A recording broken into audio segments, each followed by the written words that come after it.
आप देख रहे हैं इन डार्क राजकुमार के साथ। तो चलिए बढ़ते हैं आज की कहानी की ओर।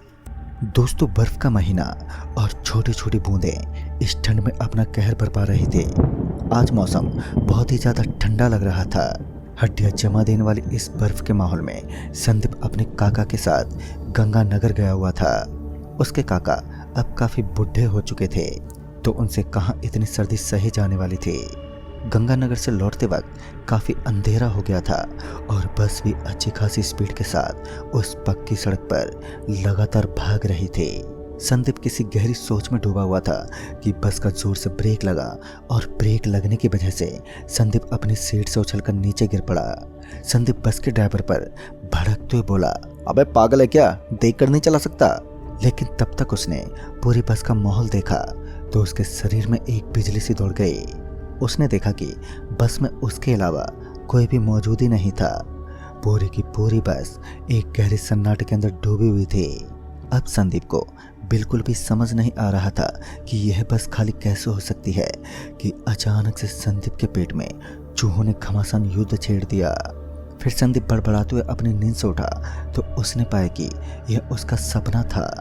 संदीप आज वापस अपने गांव की ओर रवाना हो रहा था। दरअसल वो अपने काका के साथ तीर्थ यात्रा पर गंगानगर आया हुआ था।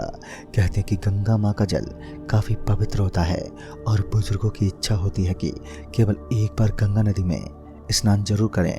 लेकिन उस लाजवाब ठंड के माहौल में जल को छू पाना भी बहुत ही मुश्किल था। रास्ता सच में आज काफ़ी कठिनाइयों से भरा हुआ था, क्योंकि चलती हुई बस अचानक से ही रुक गई। अब उसके रुकने का कारण तो पता नहीं चला, लेकिन जब ड्राइवर ने इंजन को देखा तो उसने बताया कि बस में काफ़ी बड़ी समस्या है और उसे ठीक करने में लगभग 2 घंटे का वक्त लगने वाला है। इस कड़कड़ाती ठंड में 2 घंटे का वक्त बिताना कोई आसान काम तो नहीं था। लेकिन संदीप अपनी चादर ओढ़कर बस के अंदर लेट गया। उसके काका ऊपर वाली सीट पर आराम कर रहे थे, तो वहीं संदीप उसके बिल्कुल नीचे वाली सीट पर बैठा हुआ था। तभी संदीप को जोर से टॉयलेट लगने लगी। लिहाजा संदीप अपनी सीट से खड़ा हुआ और उस बस से नीचे उतरने लगा। इसी बीच ड्राइवर ने संदीप का हाथ पकड़ा और उसे बस के अंदर खींच लिया। उसे समझ ही नहीं आया कि ड्राइवर ने उसे इस कदर धक्का मारकर बस के अंदर क्यों खींच लिया। वो ड्राइवर पर भड़कते हुए बोला, अबे भाई, तुम्हें प्रॉब्लम क्या है। फिर उस बस का ड्राइवर एक धीमी आवाज में बोल पड़ा, भाई साहब, इस रास्ते पर आप ना उतरें, उसी में आपकी भलाई है, क्योंकि ये पूरा हाईवे एकदम भूतिया है। संदीप उस ड्राइवर को घूरते हुए बोल पड़ा, अरे भाई साहब, मैं इन बेतुकी बातों पर विश्वास नहीं करता, और हाँ, ये ऐसा कुछ भी नहीं होता है, लोगों ने सिर्फ अंधविश्वास फैला कर रखा है। संदीप की बातें क्या उसी पर भारी पड़ने वाली थी।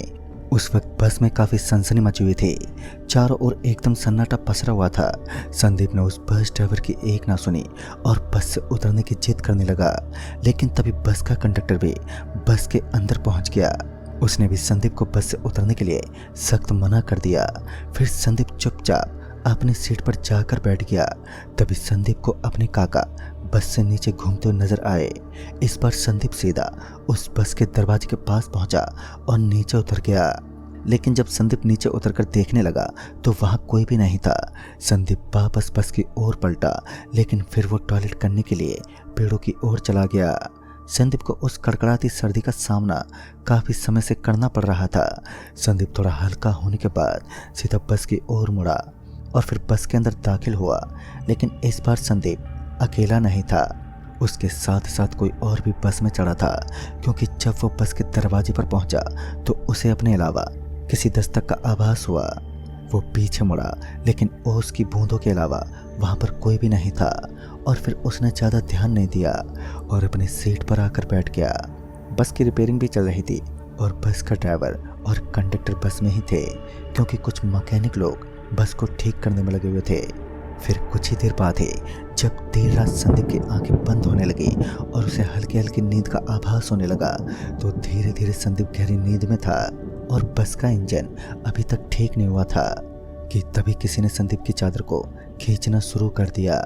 उस सर्द रात में संदीप को ये बर्ताव कुछ पसंद नहीं आया।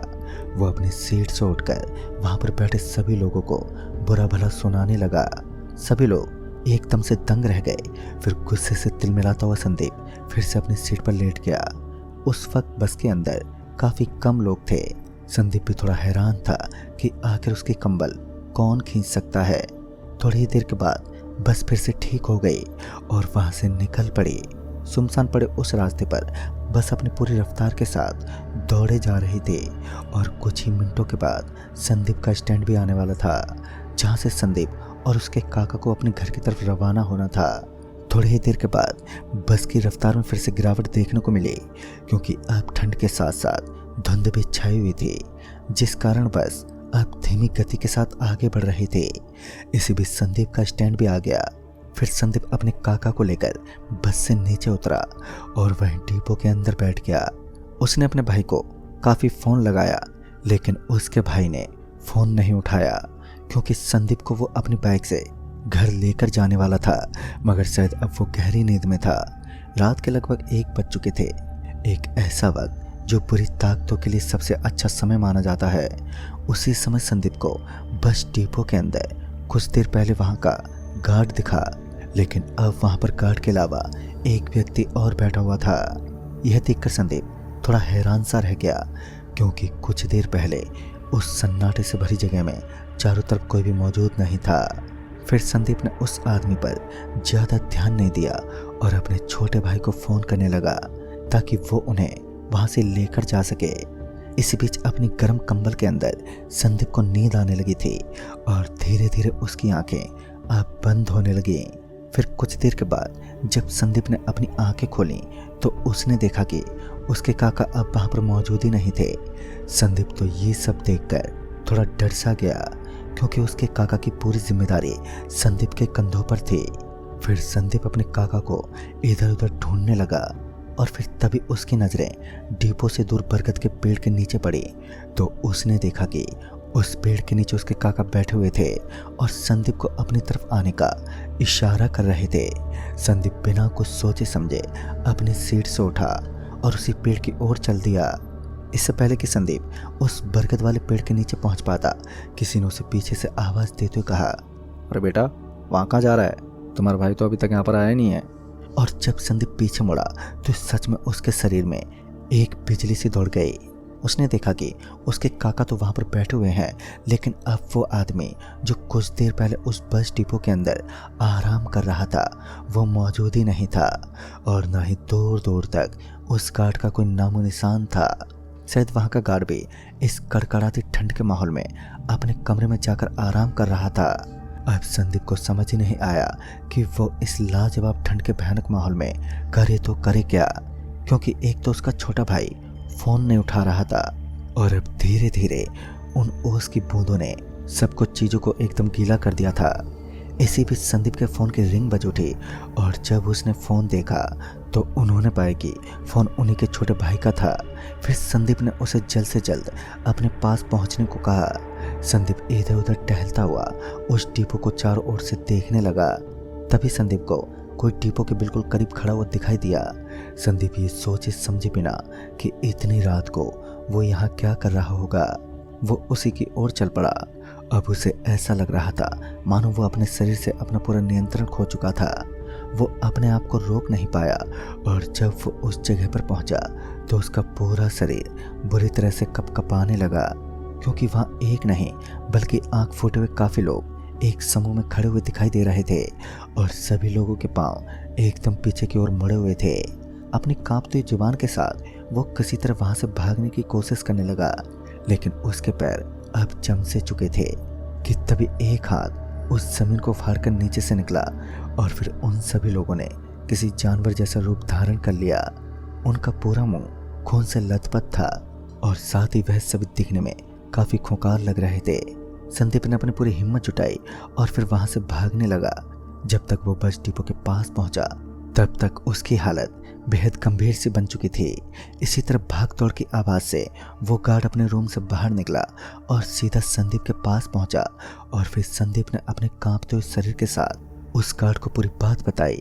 तब जाकर उस गार्ड ने बताया कि वह एक शैतानी पावर का ग्रुप है जिसने आते वक्त आपका पीछा करना शुरू कर दिया था।